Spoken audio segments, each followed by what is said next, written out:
What's going on, everyone? So I believe you're probably going to have to trade Austin Reaves. I don't believe you can start Luka and Austin Reaves in your backcourt. You could argue bring Austin Reaves off the bench, but the Lakers have like multiple needs now, right? It's always been the same thing, right? So like Lakers needed a perimeter point of attack guard and they needed a center, right? That hasn't changed. But now you don't need a backup center. You need a starting center, literally, right? Like you need somebody that can come in and essentially replace AD, not to the skill level, but be that starting center for you. So I just think the option, like Jonas Valanciunas to me is now off the table. You don't even think about it. You don't even consider it, right? I was a Jonas Valanciunas guy. I said, not like guy, but hey, I don't think it's the worst thing in the world, right? I wasn't like vouching to go get him, but I was just like, I think he's the most likely, and he's the guy that I think makes some sense, right? But I think he's off the table now because again, I never liked him as a starter.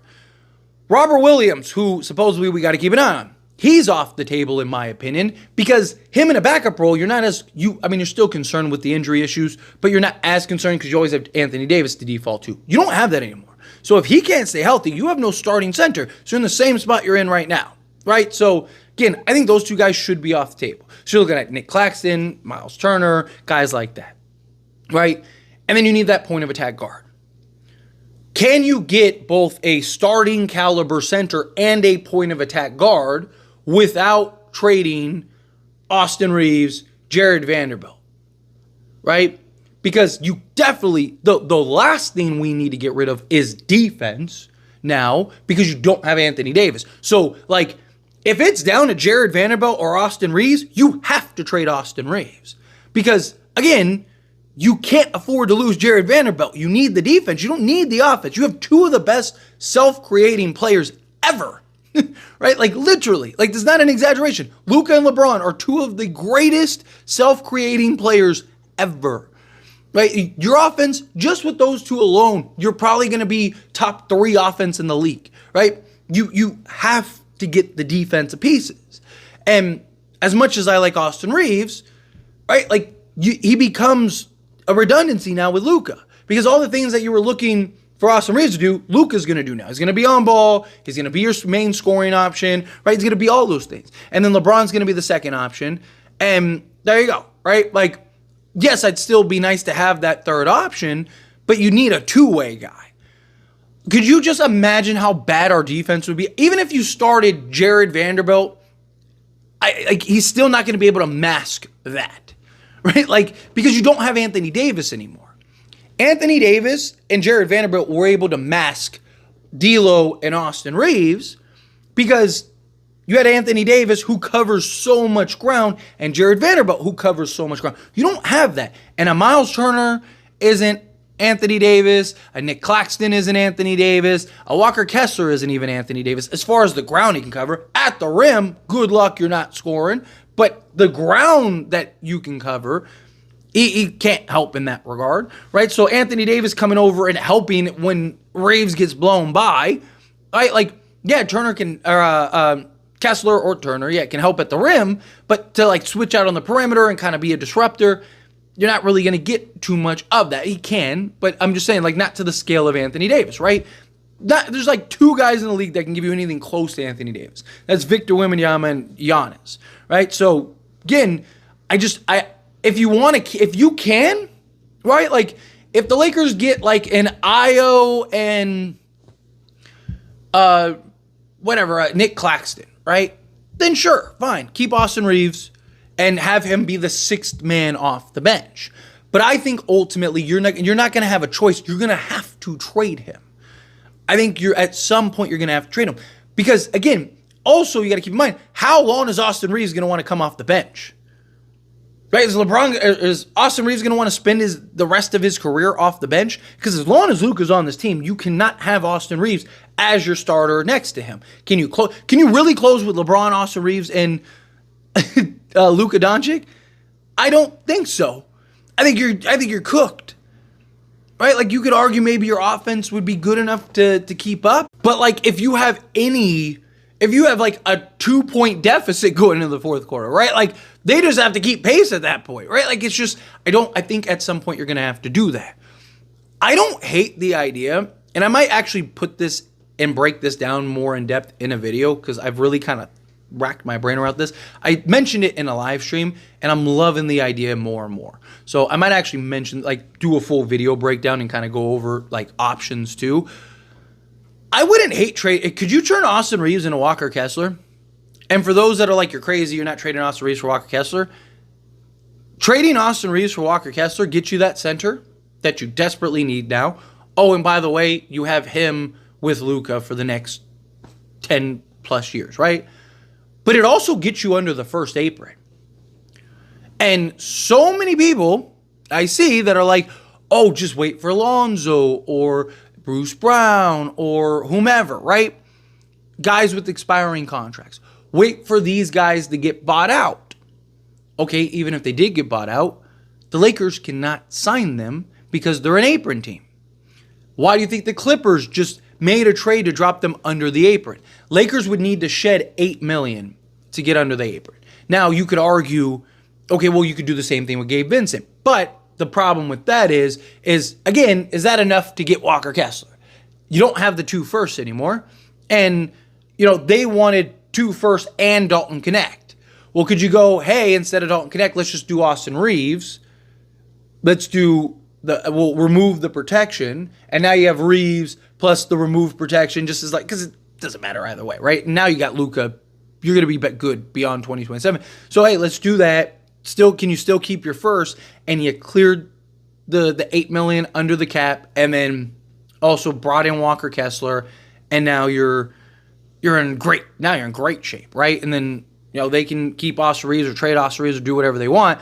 But now here's the thing, right? You could go do that. You trade Austin Reaves for Walker Kessler. You get under the first apron, right? And then from there, you could do the same thing with Day'Ron Sharpe, right? Like trade out because the problem is they want expiring contracts, right? But could you clear $8 million through the Nets? So you could do it either way. But like, if you could pull something like that off, right? Well, then now you still have Rui and Gabe Vincent, right? With Christian Wood and a vet minimum, so you still have like $30 million in tradable salary. You could literally still go get, oh, and by the way, you got your center. You could go get like you could go get, say, an Io and a Bruce Brown. And then let's say Lonzo gets bought out. You could still go get Lonzo if you wanted to. Or say a center gets bought out, right? Andre Drummond. I don't even know if he could get bought out, but let's say Andre Drummond gets bought out, right? You could go and sign Andre Drummond, right? Like, so it give you kind of like that extra free agency signing, but a potential kind of higher tier free agency signing, right? Or you could work it out with Bruce Brown, like hint, hint, wink, wink. We could just sign you and maybe invest more money into, maybe a hiring guy. Can you go get a Cam Johnson, right? Go get Walker Kessler, bring in Cam Johnson, and then, pull that off, right? Give up a first and 2 pick swaps and whatever else, get Cam Johnson. You already got Walker Kessler, and then you can go and make a move. Like, there's options there. But regardless, I think, even if it's not this year, right, Lakers might keep him this year and try to evaluate and see, like, can Reeves and... Because, look, if the Lakers traded Anthony Davis, to be fair, it was for Luka. But if the Lakers were willing to trade Anthony Davis, they'll trade probably anybody, right? Like, as Austin Reaves is untouchable, it's got to be the right piece, right? But, again, I think that they'll try to see how does Reeves and Luka, how do they look?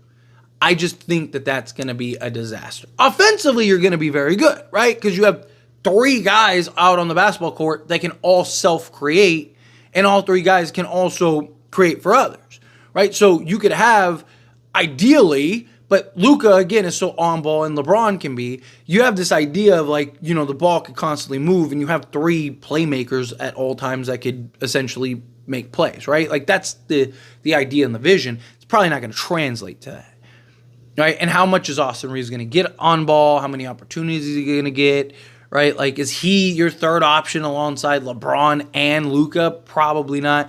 I think you don't have a choice. I think you have to trade Austin Reaves. I think you're going to have to. Again, I think the Lakers at least give it a shot and just take a look. It's in a book, Reading Rainbow, but in all seriousness, I don't know if they just popped it. But in all seriousness, it's I do. I think Austin Reaves now. I think Austin Reaves, Rui Hachimura, and Gabe Vincent. I think you're taking those three. That's what, $40 million. Add in a Christian Wood. There's $43 million. You can go get $43 million in salary. Something to keep in mind. Not a bad thought. But anyway, as always, this is a discussion, and I pass the question on you. Let me know your thoughts and opinions down in the comments below. What do you think? How do you feel? What are your thoughts? Do you think, yes, absolutely, got to trade Austin Reaves? Austin Reaves and Luka cannot share the backcourt. Do you think, no, don't trade Reaves, just make him your sixth man? But then my problem with him being your sixth man is how many minutes can you play him? Right? Because you're going to have that overlap at some point. And I'm not saying you can't play them many minutes, but so what? Austin Reaves isn't going to close anymore? So you're just going to Luka, LeBron, Vando, right? So you're just not going to close anymore with him? I think it's inevitable at some point you're going to have to trade him. I'm not saying you trade him for a bag of chips, right? But I think if you can turn him into either the center of the future or a legit kind of, can you turn him into Cam Johnson, right? If you could do something like that, then do that. I'd rather you do that. Get another perimeter guy and just go big at that point. Just go Luka, Dorian Finney-Smith, Cam Johnson, LeBron James, and then go get a center, right? Can you get a Nick Claxton or something like that? Whatever, right? But anyway, again, however you feel, whatever your thoughts are. Either way, I would love to hear it, so let me know down in the comments below. That being said, if you haven't liked this video, hit that like button. Helps me not. So me enjoy these types of videos, and I truly appreciate it. Not subscribe channel, hit that subscribe button. Turn on the bell notifications. Appreciate y'all. See you in the next one.